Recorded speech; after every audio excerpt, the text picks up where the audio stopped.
бул аялдардын келин курактан баштап тагынган чач кооздугу жалпы жоонунан чач учтуктар деп аталат. Бирок булар ич ара бөлүнүшөт. Аймак аралык өзгөчөлүктөрү бар да. Мисалы үчүн азыр бул жерден мынакей муну айта турган болсок, Сөлкөбай деп да коюшкан, чач учтук деп да коюшкан. Сөлкөбай деген аталыш могу астындагы моореки күмүш тыйынчаларды колдонгондуктан келип чыккан аталыш. Мисалы үчүн Сөлкөбай деп дагы кандайларды аташат. Мына муну Сөлкөбай деп коюшат. Же сомдук дешет.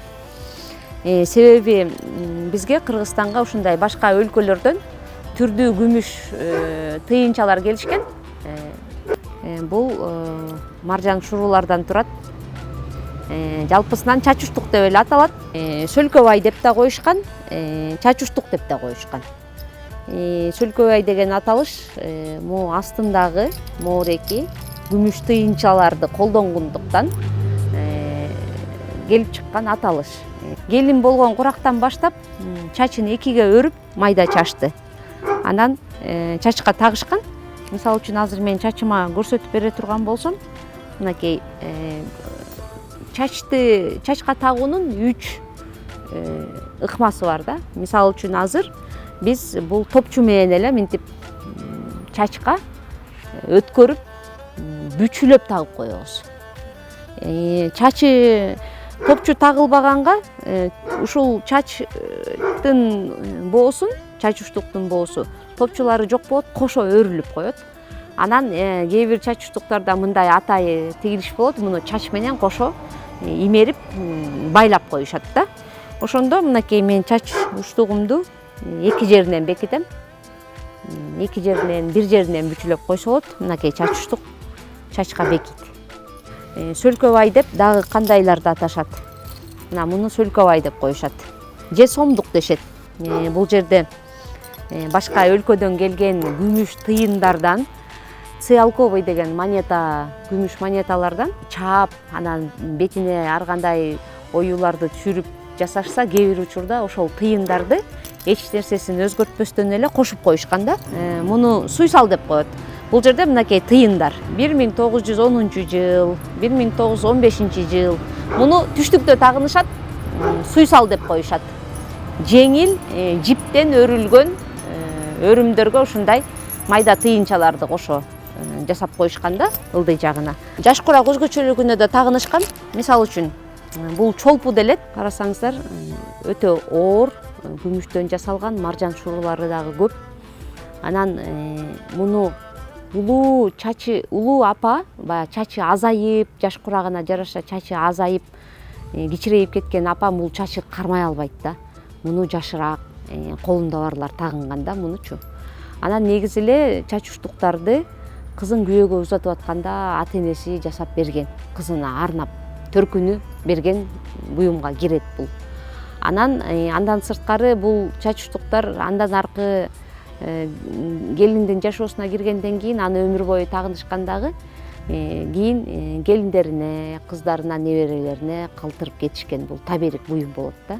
Кыргыздарда ушул чач учтуктардын теги баягы азыркы учурда азыраак сакталып калганынын себеби бул ошол чач учтуктун ээси каза болгондон кийин ошол чач учтукту кудагыйларына же атайы чач учтугун баланчага бериш керек деген ушундай ырым-жырымдар болгон, када салттар. Ошол боюнча чач учтуктар берилип кетишкен.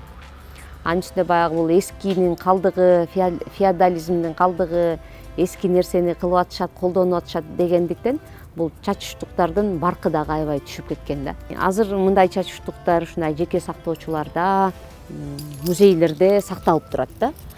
Анан бул жерден дагы көрсөтө турчу мындай өтө өзгөчө, мисалы үчүн муну күбөк деп коет.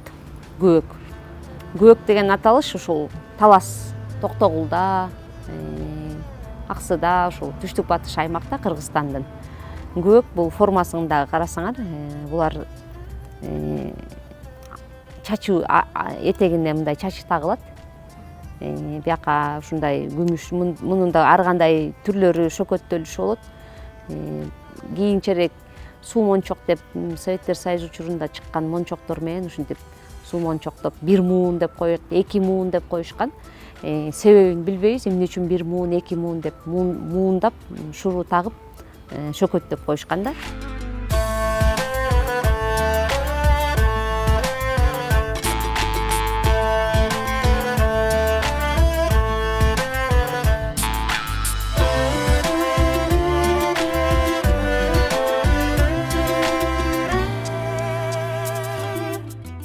Ушуга эле окшош түштүктүн чачуштугу муну чач мончок деп коет. Бул кээ бир учурда ушул бул күбөккө караганда жеңил жасалат, жука күмүштөрү. Анан кээ бир учурда ушинтип эки түстүү кылып дагы чачысын тагып коюшкан да. Мынакей бул чач мончок, чач папик деп да айтышат.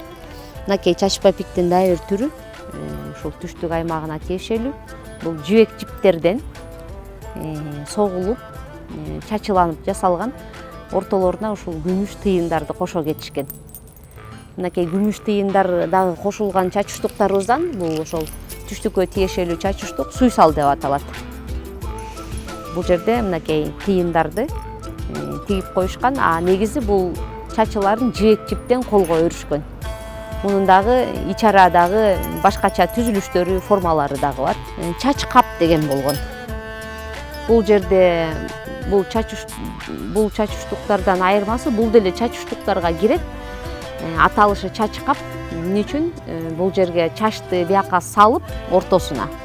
Чач бияктан чыгат, анан муну чачтан алып, анан мынтип өткөрүп чачка тагып коюшкан.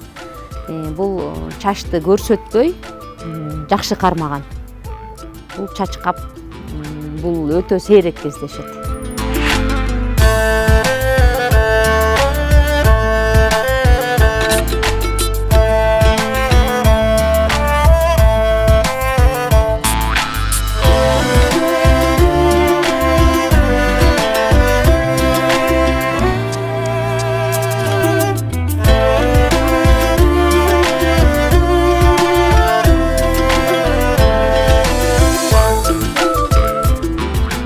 Чуруусу жок деле баягы колдо бар нерселерди мынтип кездемеден тасма тигип туруп ошо мынакей бул кийинчерээк жасалган, бирок ошентсе деле бул дагы өзүнчө бир чачуштук да. Мынакей жаш курагы өзгөргөн сайын чачтар кичирее баштайт, аны өзүңөр билесиңер. Анан канчалык чач кичирейген сайын, улгайган сайын жөнөкөй, жеңил, желпи мындай сомдуктарды тагып алышкан. Аны жөн такпай биягына мынакей бул илгеркиси тукабадан ушундай жасап, кээ бир учурда бияка бир нерселерди, кандайдыр бир шуруу мончокторду тагып коюшу мүмкүн болгон, бирок өтө жөнөкөй нерсеге умтулушкан да. Мынакей бул улуу апа дагы 80ден өткөн, 90га барып калган апалардын чачына ырымдап тагып алган чачуштугу. Шыңгыры добуш чачуштуктары айымдын назиктигин, сулуулугун арттырган. Күмүш тагынган айымдын оюндагы сар санаасын, боюндагы илдетин, жан дүйнөсүн, кайгы капасын өзүнө сиңирет деп ишенишкен.